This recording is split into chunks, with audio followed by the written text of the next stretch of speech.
오늘은 먼저 계신 하나님, 기독론에 있어서 먼저 계신 하나님, 요한복음 1장 30절 말씀에 보면 내가 전에 말하기를, 그럽니다. 여기 내가 전에 말하기를, 이렇게 한 내가는 세례 요한을 의미합니다. 세례 요한이 전에 뭐라고 말했느냐? 내 뒤에 오는 사람이 있는데 나보다 앞선 것은 그가 나보다 먼저 계심이라 한 것이 이 사람을 가리킴이라, 그럽니다. 자, 저는 예수 그리스도, 그분이 독생하신 하나님이다. 그리스도론, 또 기독론, 이렇게 이야기할 때 우린 예수 그리스도의 독생하신 하나님이라고 하는 이 사실을 무시하면 안 됩니다. 독생하신 하나님입니다. 그 다음에 오늘 말씀드리려고 하는 것은 먼저 계신 하나님, 고상한 말로 선제설, 그리스도의 선제설, 이렇게도 표현합니다마는 저는 성경에, 한글 성경에 표기된 그대로 먼저 계신 하나님, 이렇게 제목을 정했습니다. 세례 요한이 제자들에게 과거에 했던 말이 있었습니다. 그 했던 말 가운데 하나는 내 뒤에 오는 사람이 있는데 내 뒤에 오는 그 사람이 나보다 뒤에 있다고 해서 그가 뒤에 있는 자가 아니다. 그는 나보다 앞선 자라, 그럽니다. 내 뒤에 오는 사람이 나보다 앞선 것은 그 이유가 무엇이냐? 어떻게 내 뒤에 오는 자가 나보다 앞설 수 있느냐? 대체 그 앞선다고 하는 의미가 어떤 의미인가 하는 것을 세례 요한은 제자들에게 말했던 적이 있습니다. 이렇게 말합니다. 그가 나보다 앞선 것은 그가 나보다 먼저 계심이라. 참 이런 용어들은 참 우리가 생소할 수밖에 없습니다.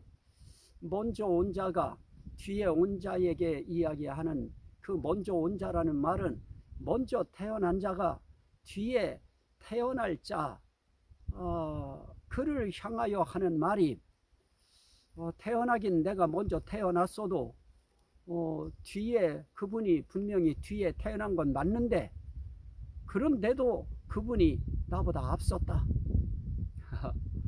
왜냐? 그가 나보다 먼저 계심이라. 자, 우린 이런 표현들을 볼 때 참 이런 표현의 아이러니함을 느낍니다. 대체 이 표현이 어떻게 가능할까 하는 생각을 할 수 있습니다.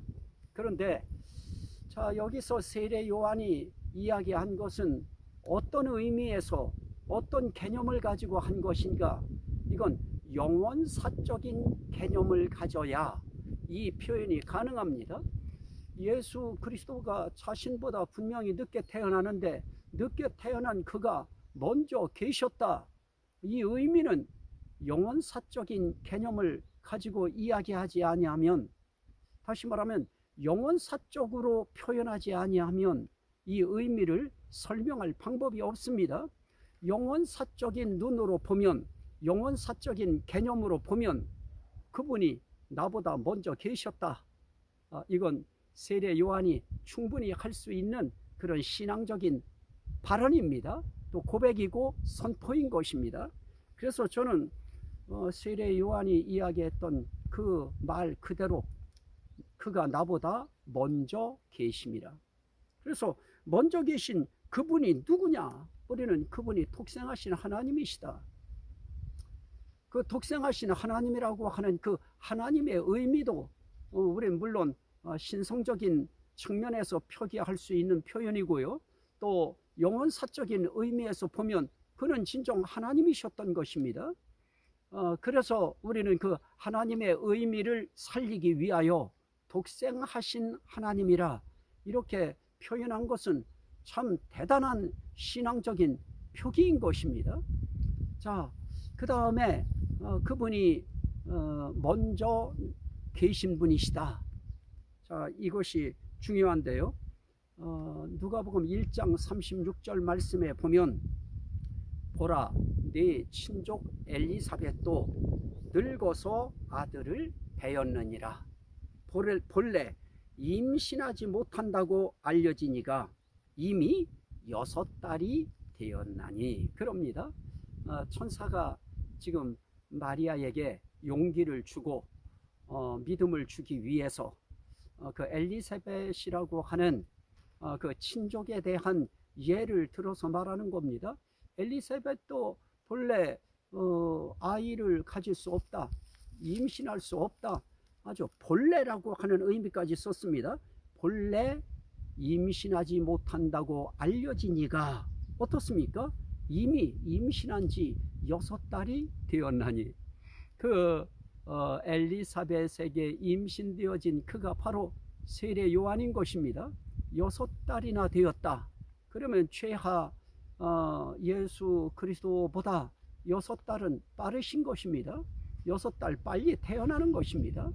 6달 빨리 태어나는 그런 이제 관계인데도 그가 나보다 먼저 계심이라 그럽니다. 이것은 세례 요한이 시간사적인 개념으로 보면 6달 세례 요한이 빨리 태어난 것이 맞습니다. 그러나 영원사적인 시간 개념을 가지고 말하면 예수 그리스도는 자신보다 먼저 계신 분이라고 하는 의미가 맞는 것입니다. 또 요한복음 8장 56절 이하의 말씀에 보면 예수 그리스도께서 하신 말씀이 있습니다. 유대인들이 이렇게 말씀합니다. 유대인들이 이렇게 말한 것이 있습니다. 또 유대인들을 향해서 예수님께서 먼저 이렇게 말씀합니다. 너희 조상 아브라함은 나의 때 볼 것을 즐거워하다가 보고 기뻐하였느니라. 자, 이게 중요합니다. 너희 조상 아브라함은 나의 때 볼 것을 즐거워하다가 보고 기뻐하였느니라. 사실 언제 예수 그리스도의 때를 언제 보았습니까? 아브라함이 이거는 도저히 시간사적인 개념을 가지고 시간사적으로 설명하려고 하면 도저히 이해할 수 없는 그런 표현입니다. 그런데 아브라함은 나의 때 볼 것을 즐거워하다가 보고 기뻐하였느니라 그럽니다. 뭘 보고 기뻐했을까요? 물론 이것도 깊은 의미를 우리가 찾아서 설명해야 될 것입니다. 물론 예수 그리스도 그분에 대한 이 자손의 의미를 설명해야, 또 후손이라고 하는 의미를 설명해야, 그래야 아브라함이 본 것이 누구를 봤는가 하는 것이 이해되는데요. 그 자손은 그리스도라고 바울 사도를 통해서 성령께서 말씀하셨듯이 그 아브라함에게 하나님께서 자손을 약속하십니다. 후손을 약속하십니다. 그런데 그 후손, 그 자손이 여럿이 아니고 하나라고 말씀하면서 그가 그리스도시라 그럽니다. 그렇다고 하면 그 보고 기뻐한 것이 뭡니까? 이삭이 태어날 때 그 이삭이 태어난 그 사건을 영혼사적인 시각에서 그리스도를 본 것으로 그렇게 표현하고 해석하는 것입니다. 상당히 이건 어려운 표현인데 제가 여기서 이것을 설명할 그 시간까지는 없고요. 자, 여기서 어쨌든 영혼사적인 개념을 가지고 이야기해야 나의 때 볼 것을 즐거워하다가 보고 기뻐하였느니라 하는 말씀이 이해가 되고요.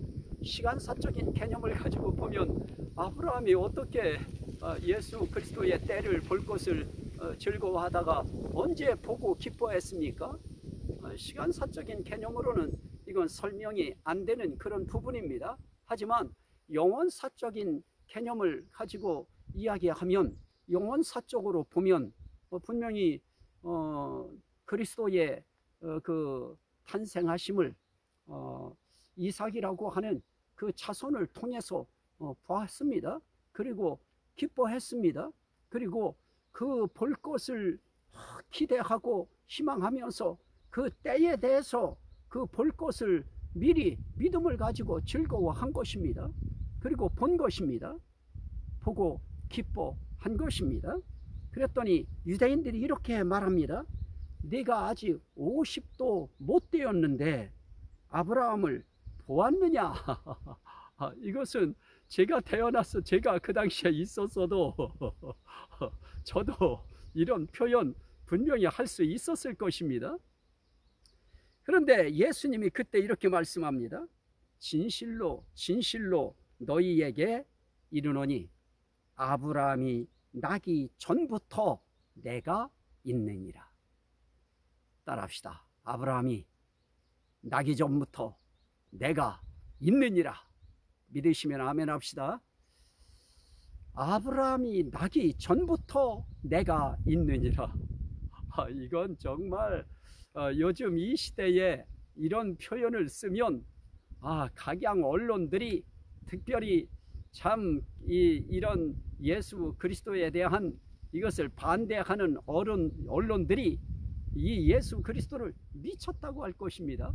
뭐 유튜브에 뭐 하루 사이에 금방 뭐 몇 분 사이에 이것이 떠가지고 전 세계에 예수 그리스도는 미쳤다, 미치광이다, 돌았다, 뭐 별의별 소리 다 할 것입니다.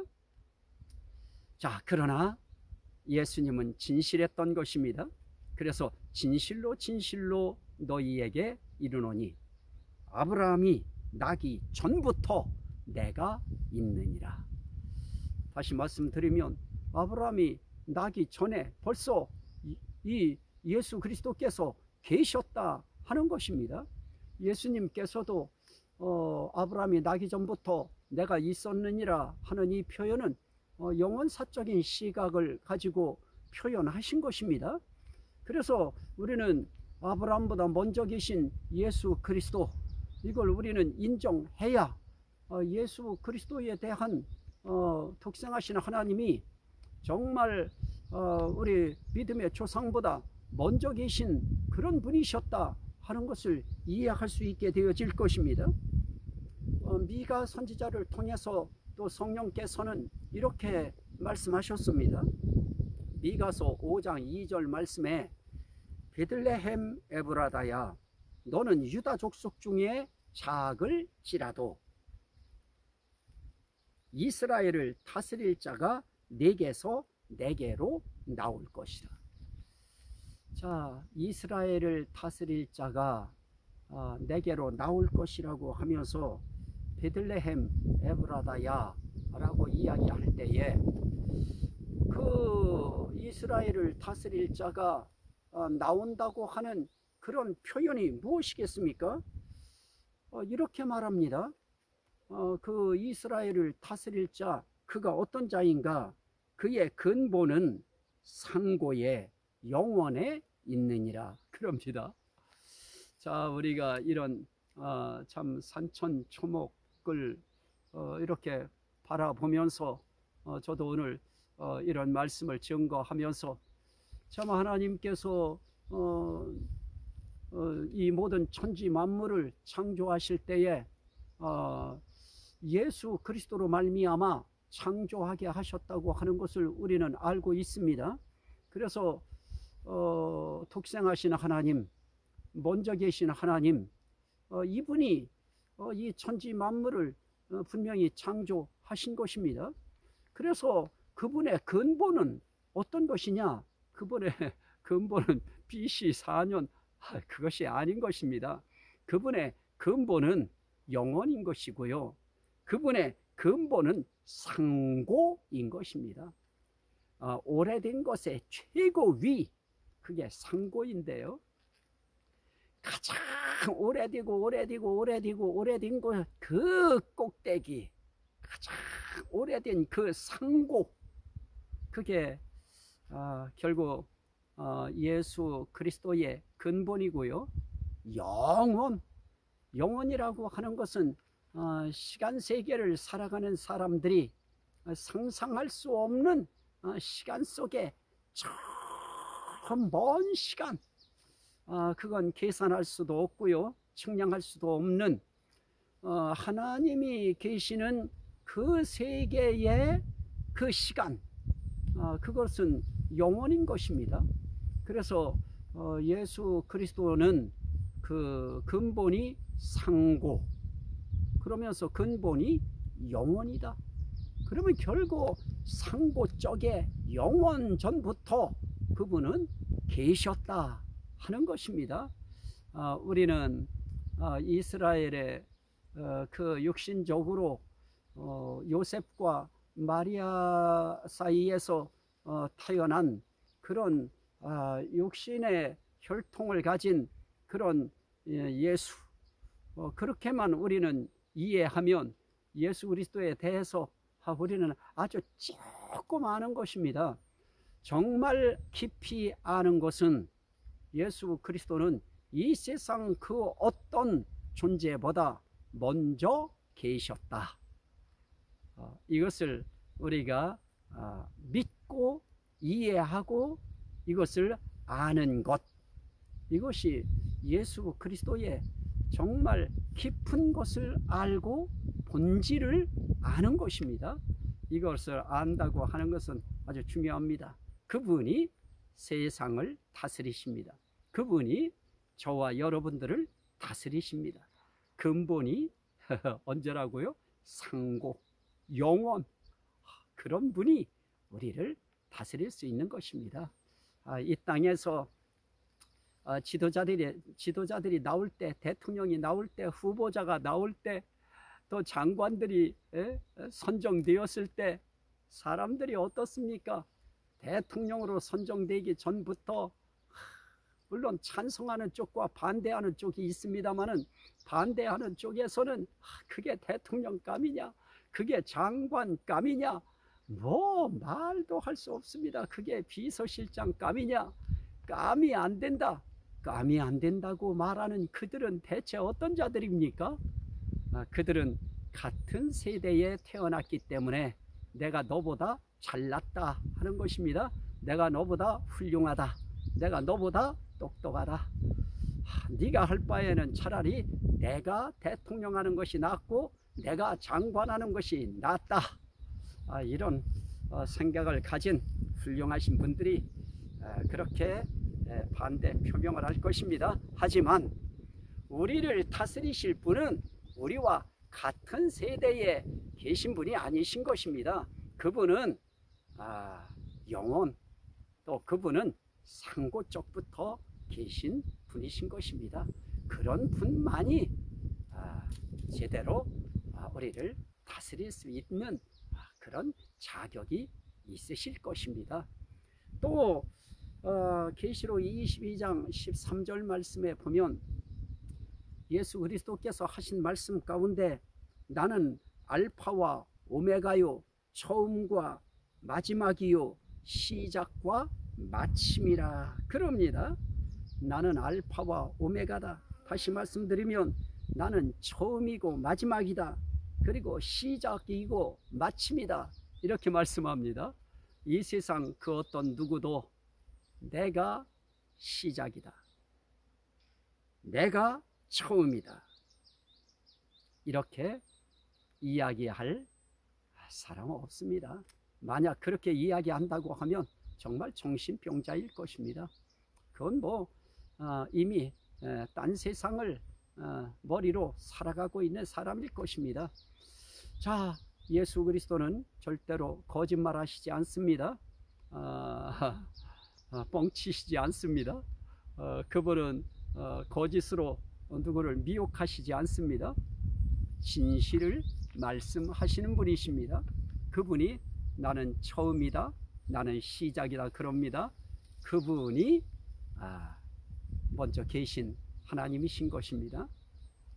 또 요한복음 8장 25절 말씀에 보면 나는 처음부터 너희에게 말하여 온 자니라 그럽니다. 처음부터 말하셨다. 그게 무엇입니까? 그게 바로 처음부터 말하여 왔다고 하는 것이 바로 알파인 것입니다. 시작인 것입니다. 처음인 것입니다.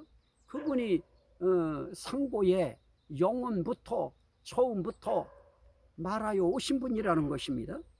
또 히브리서 1장 2절 3절 말씀에 보면 이 모든 마지막에는 이 모든 날 마지막에는 아들을 통하여 우리에게 말씀하셨으니 그럽니다. 여기서는 이 모든 날 마지막에 아들을 통하여 말씀하셨으니 그럽니다. 처음에도 말씀하셨고 이 모든 날 마지막에도 말씀합니다. 시작점에서도 말씀하시고 마침점에서도 말씀하시는 분, 그분은 상고의 영원적인 분이신 것입니다. 아브라함보다 먼저 계신 그런 분이신 것입니다. 요한복음 또 1장 1절 이하의 말씀에 보면 태초에 말씀이 계시니라 그럽니다. 그러면서 이 말씀이 하나님과 함께 계셨으니 여기까지는 좋습니다. 그러면서 이 말씀은 뭐라고 하느냐? 곧 하나님이시니라 그럽니다. 그가 태초에 하나님과 함께 계셨고 만물이 그로 말미암아 지은 바 되었으니 지은 것이 하나도 그가 없이는 된 것이 없느니라.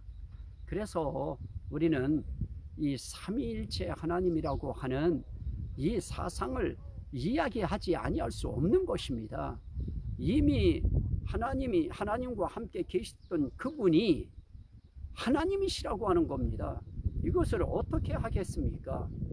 하나님과 함께 계신 말씀, 그 말씀이 곧 하나님이시라. 그가 모든 천지 만물을 지으셨다. 그가 없이는 지은 것이 없느니라. 그가 없이 된 것이 없다는 것입니다. 그래서 그분이 바로 이 하늘과 땅 그리고 이 천지 만물 또 사람 이 모든 짐승 저 지저귀는 새 다 이분이 지었다는 것입니다. 자, 저는 먼저 계신 하나님 예수에 대해서 지금 여러분들에게 기독론을 말씀드리고 있습니다. 원론적인 것만 말씀드리는 겁니다. 적용까지는 여러분들이 하시면 될 것 같습니다. 또 요한복음 17장 5절에 보면 아버지여 창세 전에 내가 아버지와 함께 가졌던 영화로서 지금도 아버지와 함께 나를 영화롭게 하옵소서 그럽니다. 아버지여 창세 전에 내가 아버지와 함께 가졌던 영화로서 그럽니다. 자, 보십시오.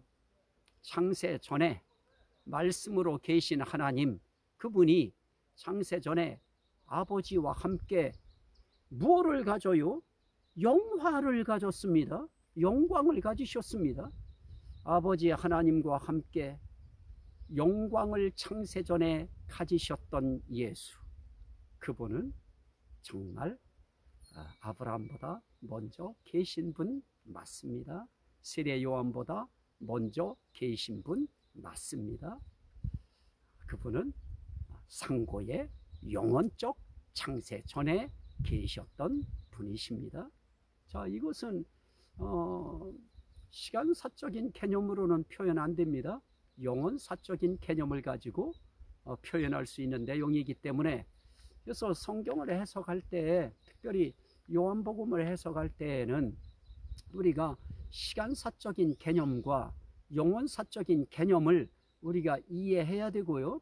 또 어떤 때는 인성으로 말씀하시고 어떤 때는 신성으로 말씀하시는 그 두 가지를 우리가 같이 겸비해서 말씀을 보셔야지 그렇지 아니하면 요한복음에서 말씀하신 지금 제가 말씀드린 이런 내용들 이해할 수 없을 것입니다.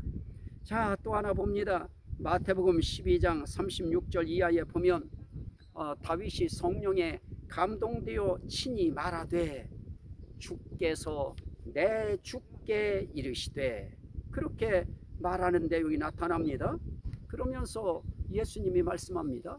다윗이 그리스도를 내 주께라고 주라 하였은즉 어찌 내가 그의 자손이 되겠느냐, 그런 말씀하시는 것입니다. 자, 여기서도 우리가 볼 수 있는 것이 뭡니까? 예수 그리스도를 내 주라고 고백한 다윗의 자손이 될 수 없으신 그런 그리스도. 자, 성경에서는 분명히 다윗의 자손, 아브라함과 다윗의 자손 예수 그리스도라고 분명히 말씀했는데요, 여기서는 그 말씀을 뒤집습니다. 자, 시간 세계 안에서 보면, 시간사적인 개념을 가지고 보면 예수 그리스도는 아브라함과 다윗의 자손 맞습니다. 하지만 영원사적인 개념을 가지고 보면 다윗도 다윗의 입을 통해서 예수 그리스도를 내 주라 이렇게 고백했습니다. 그렇다면 예수 그리스도는 다윗보다 먼저 계신 분입니다. 예수 그리스도는 아브라함보다 먼저 계신 분입니다. 예수 그리스도는 세례 요한보다 먼저 계신 분입니다. 이 먼저 계신 분은 알파와 오메가이십니다. 그리고 그의 그 모든 근본은 상고의 영원입니다. 창세전 태초인 것입니다. 이분을 우리는 하나님의 어린 양으로, 또 목자로, 또 주로, 그리스도로 섬깁니다. 하지만 그의 본질은 영원부터 계신 하나님이십니다. 이분을 여러분들의 심령 속에 100% 이렇게 믿으심으로 이분의 은혜가 삶 속에 충만하시기를 주의 이름으로 축원합니다. 아멘. 오늘 이 말씀이 듣는 모든 심령들에게 생명이 되고 구원이 되고 은혜가 되고 복이 되고 능력이 되고 치료가 되고 회복이 되게 하옵소서. 예수 그리스도 이름으로 기도하옵나이다. 아멘. 감사합니다. 다음 시간에는 또 다른 기독론의 주제를 가지고 여러분들과 함께 은혜를 나누는 시간을 마련하도록 약속하겠습니다. 감사합니다.